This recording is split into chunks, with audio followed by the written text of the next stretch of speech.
Look, guys, this Coach G. I'm still out here, and look, I can have another Olympian. So, Coach T, that's what everybody call you, Coach T. Yep. Can you introduce yourself to the crowd? My name is Terrance Trammell, 3-time Olympian, 2-time Olympic silver medalist, 2-time world champion, USA Track and Field Hall of Famer, and current sprints and hurdles coach here at North Carolina A&T State University. You said that with authority, boy, with the straight. Let me rub up against you, man, because I'm trying to train some Olympians too. Man. So, Okay. Cool, man. So, how did you get into track and field first? So for me, track and field was something I got into in middle school. So I played football, basketball, and baseball growing up. I made my middle school basketball team, but I didn't play much. And so I felt some kind of way about that. Okay. And so I heard that the track coach for the high school was our basketball coach. Okay. So at that time, we didn't have middle school track. It was you ran for the high school that you were going to at that point. And so I wanted to try out for the track team just to prove to him that I was a better athlete than what he thought. Wow. So you did it out of spite. Basically, yeah. Yeah, I found track out of spite. Okay. Now, the crazy thing about that is when we got there for the for the tryouts, he wound up being the girls' coach. But what that did was that put me under the late great Napoleon Cobb, who nurtured me, who gave me tough love, who showed me how to prepare. And he had been around coaches such as Bud Winters, who trained John Carlos and Tommy Smith back in the 60s. Ed Temple was his coach when he was at Tennessee State. So he even trained Edwin Moses a little bit while Edwin was finishing up at Morehouse. And so I had no idea that I was in the midst of a true coaching legend. And that's who reared me in the sport.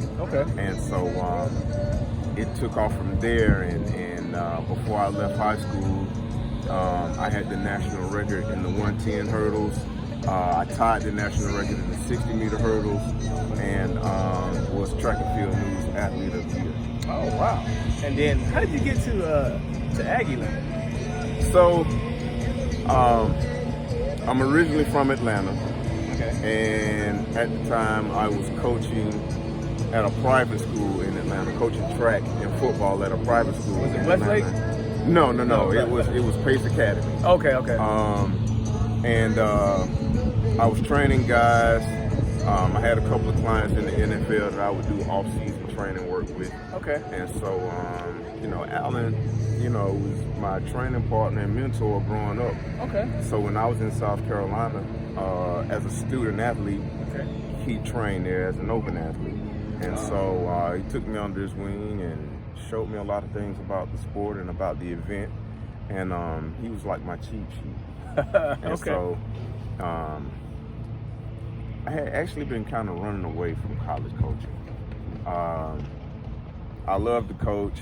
It was just a constant going and things like that. That was a little bit different, but then I saw this as an opportunity, and I really wanted my boy to have a successful program. And he gave me the opportunity, and I was like, hey, if you really want me to come, I'll do it. And so he extended the offer, and I accepted. Now I'm grateful for the opportunity. It gives me a chance to pour into some young men and women. And I grew up around. My brother graduated from Morehouse. So my parents went to Voorhees. I have extended family from that graduated from Benedict. So HBCU is not foreign to me at all. Although I attended the University of South Carolina, I actually wanted to go to Southern University in Baton Rouge. But I hear that? No, I'm not the same coach or not. I was such a high-profile athlete. I don't know if they felt like I would come, but I most definitely would have. That's the thing that I'm running into right now. So I got some high-profile athletes that are under my tutelage right now as far as recruitment. And I hear a lot of coaches saying that, hey, they probably wouldn't want to come here, when the athletes are saying, I just want to be recruited by them. Hey, so you miss 100% of the shots you don't take. Amen. And so I go for the big ones.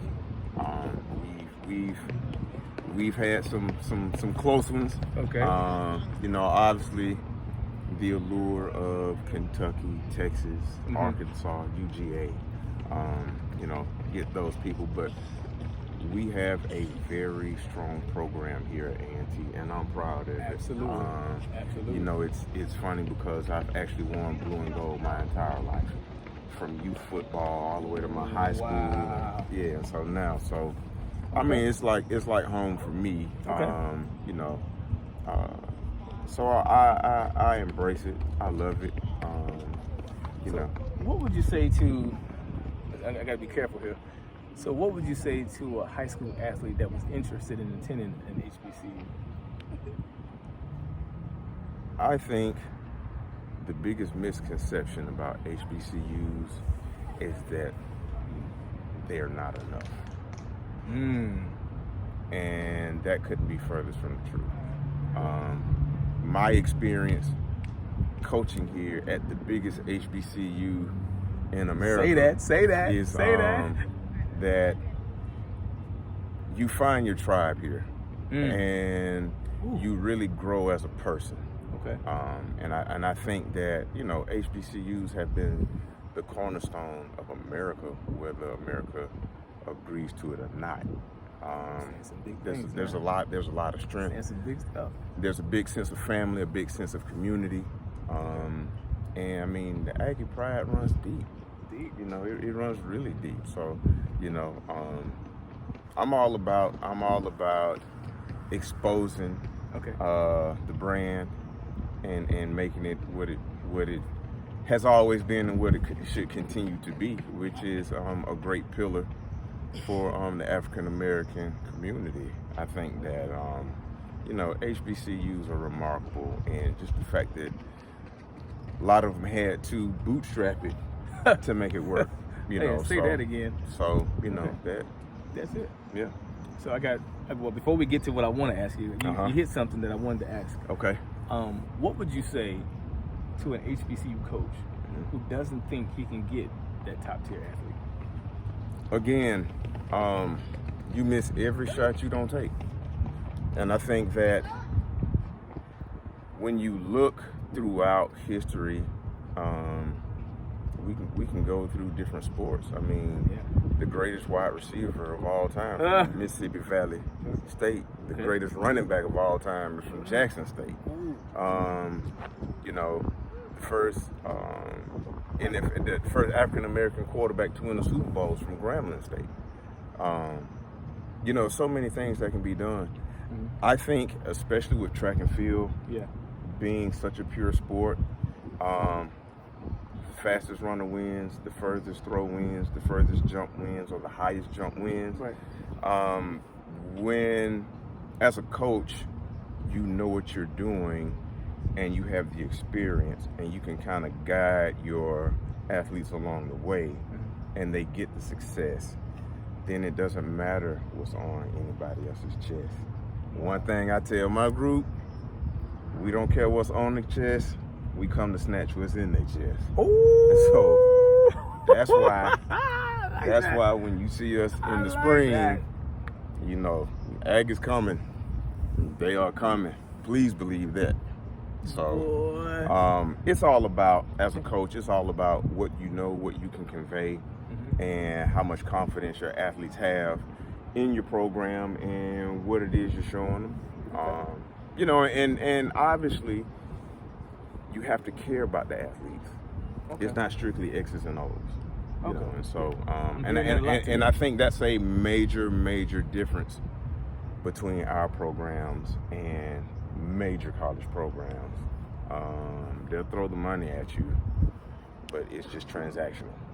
Wow, there's no relationship. We send you this, so you come and do this. Wow. But if you're not performing right, or something that's just not up to par, we're gonna dive into why. Because you're a human being. again, you find your tribe. I like that, man. All right. So before I go, Okay.